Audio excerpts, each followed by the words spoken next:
सच्चाई की जीत हुई है और सच्चे का मुंह सच्चाई का बोलबाला है और झूठे का आगे आप समझदार हैं क्या हुआ है। सच्चाई की जीत हुई, सच्चाई का बोलबाला और झूठे का मुंह सब लोगों ने देखा है। और कल जिस तरह से जो घटनाएं हुई, उन घटनाओं के बारे में मैं बार मैंने बहुत सारी बातें बताई, लेकिन आज मैं उस बात के बारे में आपको बताना चाहता हूं जिसके लिए आम आदमी पार्टी के नेता भारतीय जनता पार्टी के ऊपर तमाम आरोप लगा रहे थे। और कल जब कोर्ट के अंदर आम आदमी पार्टी के निगम पार्षद ताहिर हुसैन के बारे में कोर्ट ने स्पष्ट टिप्पणी की, वो न सिर्फ इस साजिश में मूक रूप से शामिल था, बल्कि वो सक्रिय रूप से वहां पर दंगाई के रूप में शामिल था। और इसके साथ साथ अपनी छत पर जो बम, ईंट, पत्थर, एसिड बम, पेट्रोल बम उन्हें रखी, उन सारी बातों के बारे में कोर्ट ने कहा।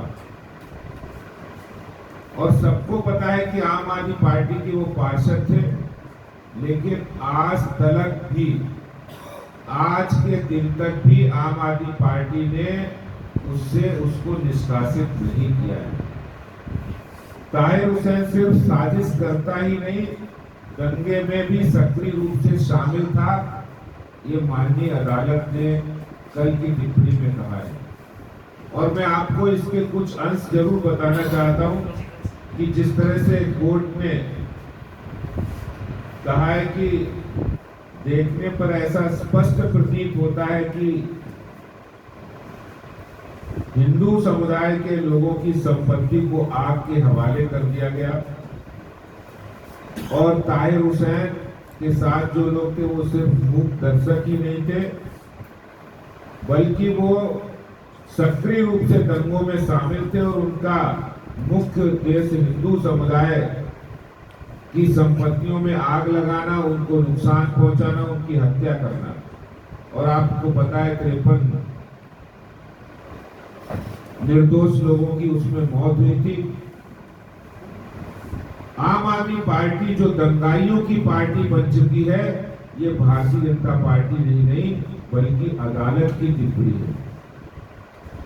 दिल्ली के मुख्यमंत्री ने उसको पार्टी से नहीं निकाला है।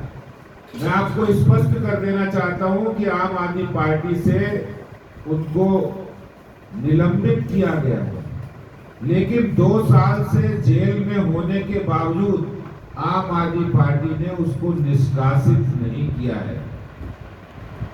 मैं केजरीवाल से पूछना चाहता हूं कि कौन सी मजबूरी है जो आप अभी तक दंगाइयों, आम आदमी पार्टी के दंगाई पार्षद को आप नहीं निकाल पा रहे हैं।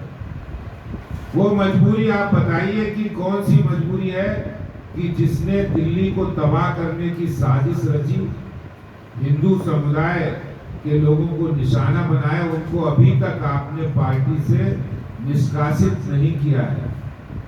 और आपको पता होगा अभी कुछ ही दिन पहले आम आदमी पार्टी की कार्यकर्ता निशा सिंह को 5 साल की सजा हुई है, 7 साल की सजा हुई है। जहांगीरपुरी के दंगों में अंसार जो आम आदमी पार्टी का कार्यकर्ता है वो शामिल था। किसी से बात छुपी नहीं है कि आम आदमी पार्टी दंगाइयों की पार्टी बन गई है। और ये सिर्फ राजनीतिक आरोप नहीं है, ये सबूत भी साथ मिल गए हैं। मैं आज उस चिट्ठी का, सिसोदिया जी की उस चिट्ठी का जिक्र करना चाहता हूँ। ये चिट्ठी इन्होंने लिखी, इस चिट्ठी के लिखने के उद्देश्य के बारे में बताना चाहता हूँ। पश्चिम बिहार के अंदर आम आदमी पार्टी के कार्यकर्ता जाते हैं, बोले विधायक ने भेजा है, आप एनसीबी कार्रवाई करेगी, आपको आपके हमारे विधायक बचा लेंगे, 55,000 रुपया दे दो। ये आम आदमी पार्टी के विधायक कर रहे हैं। मैं आज ये कहना चाहता हूं, आज हमने एक पत्र जनता जनार्दन के नाम लिखा है और इस पत्र में साफ लिखा है कि दिल्ली के अंदर आम आदमी पार्टी रोहिंग्या बांग्लादेशियों को जो संरक्षण दे रही है, जिस तरह से इनके विधायक संरक्षण दे रहे हैं, इसके खिलाफ जनता को आगे आना है। और मैंने इस चिट्ठी में साफ लिखा है कि दिल्ली में रोहिंग्या बांग्लादेशी मुसलमानों की समस्या जो बढ़ती जा रही है, दिल्ली की सरकार इन सब लोगों को वोटर कार्ड, आधार कार्ड, राशन कार्ड, मुफ्त में बिजली कनेक्शन और पानी का कनेक्शन, पानी और उनके बुजुर्गों को पेंशन और उनके बच्चों को स्कूलों में एडमिशन कराने के लिए उन्होंने सभी विधायकों को निर्देश दिए हैं, मनीष सिसोदिया ने, कि कोई बांग्लादेशी रोहिंग्या मुसलमान है तो उनके बच्चों का एडमिशन कराइए, उनके राशन कार्ड बनाइए, उनके आधार कार्ड बनाइए और उनके पेंशन लगवाइए। और ये सारा काम एक बैठक करके आम आदमी पार्टी के नेता, दिल्ली के उप मुख्यमंत्री मनीष सिसोदिया ने ये विधायकों की बैठक करके उनको निर्देश दिए हैं कि कोई भी रोहिंग्या बांग्लादेशी ऐसा नहीं बचना चाहिए जिसके पास दिल्ली सरकार के द्वारा जो सुविधाएं हम दे सकते हैं वो देनी है। और सभी विधायकों को निर्देश दिए और इसके लिए विशेष अभियान शुरू किया है। इसीलिए इनके विधायक उनको संरक्षण देने का काम कर रहे हैं। इसीलिए वो मनीष सिसोदिया के पत्र लेकर लोगों को धमकाने का काम कर रहे हैं। मेरा दिल्ली की जनता और भारतीय जनता पार्टी के राष्ट्रभक्त कार्यकर्ताओं से निवेदन है कि आप कहीं भी रोहिंग्या बांग्लादेशी हैं, उनके बारे में आप बताइए, उनकी जानकारी दीजिए। जहां जहां उनके अड्डे हैं, जहां जहां वो अवैध रूप से कबाड़ी का काम कर रहे हैं, जहां जहां वो अवैध रूप से फल सब्जी, अवैध मीट की दुकानें चला रहे हैं और जहां जहां से वो अवैध धंधे कर रहे हैं, उनके बारे में मेरी दिल्ली की जनता जनार्दन से अपील है, भारतीय जनता पार्टी के कार्यकर्ताओं से भी अपील है कि वो आकर शिकायत दर्ज कराएं, जानकारी दें। भारतीय जनता पार्टी दिल्ली नगर निगम इसके खिलाफ कार्रवाई करेगा और इसके साथ ही साथ जो भी जानकारी होगी हम वो जानकारी दिल्ली पुलिस को भी उपलब्ध कराएंगे। किसी भी सूरत में दिल्ली के अंदर दंगाइयों को संरक्षण देने वाली पार्टी आम आदमी पार्टी के इन मंसूबों को कि वो ये कहें कि हम बांग्लादेशी रोहिंग्याओं को संरक्षण देंगे, उनको सुविधाएं देंगे, किसी भी कीमत पर भारतीय जनता पार्टी इसको बर्दाश्त नहीं करेगी और हम इसका विरोध करेंगे।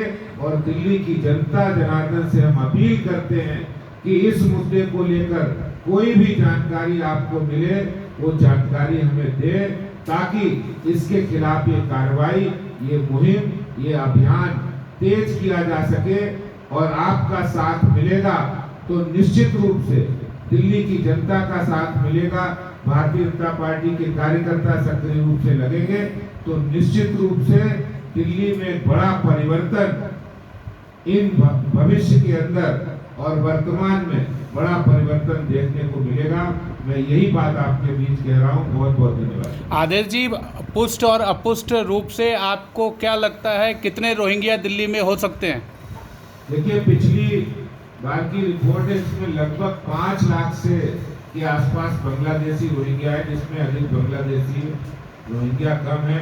लेकिन गत दिनों में देखा गया जिस तरह से आम आदमी पार्टी संगठित रूप से इनको संरक्षण देने का काम कर रही है और दिल्ली के उप मुख्यमंत्री मनीष सिसोदिया ने विधायकों की बैठक बुलाकर उसमें स्पष्ट निर्देश दिए हैं कि बांग्लादेशी रोहिंग्याओं को उनको राशन कार्ड बनाइए, उनके आधार कार्ड बनाइए, उनके वोटर कार्ड बनाइए और उनको संरक्षण दीजिए, बिजली पानी के कनेक्शन दीजिए, उनके बुजुर्गों को पेंशन दीजिए और इसके साथ साथ उनके बच्चों के एडमिशन भी स्कूलों में कराइए। ये जो काम, जबकि दिल्ली के अंदर इतनी बड़ी संख्या में टैक्स पेयर जनता रहती है, दिल्ली में इतनी बड़ी संख्या में प्रवासी लोग रहते हैं जो उत्तर प्रदेश, बिहार, झारखंड, उड़ीसा, बंगाल, उत्तराखंड, हिमाचल से आए हुए हैं, उनकी कोई भी सुध नहीं है। उनको चिंता है बांग्लादेशी रोहिंग्याओं को, जो वोट बैंक की खातिर है, जो यहाँ दंगे कराते हैं, क्योंकि दंगाइयों की पार्टी आम आदमी पार्टी, मैंने पहले ही कहा है, ये भारतीय जनता पार्टी नहीं, कोर्ट ने स्पष्ट कर दिया है कि आम आदमी पार्टी के पार्षद ताहिर हुसैन हो या निशा सिंह हो या फिर अंसार हो, इस तरह के लोगों को संरक्षण दे रहे हैं आम आदमी पार्टी के लोग। और वो मनीष सिसोदिया की चिट्ठी लेके जो आम व्यक्ति है, जो बेचारा कुछ ज्यादा जिसकी अप्रोच नहीं, उसके पास जाकर वो उनको धमका रहे हैं और पैसे वसूलने का अभियान चला रहे हैं, ये बात मैं कहना चाहता हूँ। अच्छा आदेश जी, एक सवाल ये है कि इंक्रोचमेंट तो आप लोग एमसीडी के द्वारा हटा देंगे, दिल्ली की जनता आपको जानकारी भी दे देगी कि बांग्लादेशी रोहिंग्या कहाँ पर हैं, लेकिन जिनके आधार कार्ड बन गए, राशन कार्ड बन गए और जो वहाँ पर जिनका पक्का घर हो गया है, उनको कैसे आप लोग चिन्हित करेंगे और उन पर कार्रवाई कैसे होगी? देखिए, करीब 5 साल पहले से कोर्ट में पिटीशन रही है और उस पिटीशन में दिल्ली सरकार को जवाब देना है कि बांग्लादेशी रोहिंग्याओं के ऊपर पूरा डिटेल में डिस्कशन हुआ है कोर्ट में। कोर्ट ने 5 साल पहले इनको कहा आप जवाब दीजिए, लेकिन दिल्ली के सरकार ने, दिल्ली के मुख्यमंत्री ने अभी तक कोर्ट में वो जवाब फाइल नहीं किया। तो हम निश्चित रूप से दिल्ली की जो जनता है, जो करोड़ों लोग, 2 करोड़ से ज़्यादा दिल्ली की जनता है, जो ये चाहती है कि हमें वो सुविधाएं मिले, हमारे लिए संसाधन हो और दिल्ली सरकार दिल्ली के लिए काम करे, ना कि बांग्लादेशी रोहिंग्याओं के लिए करे, दंगाइयों के लिए करे, वो दिल्ली वासियों के लिए करे, इसके लिए हम दबाव बनाएंगे।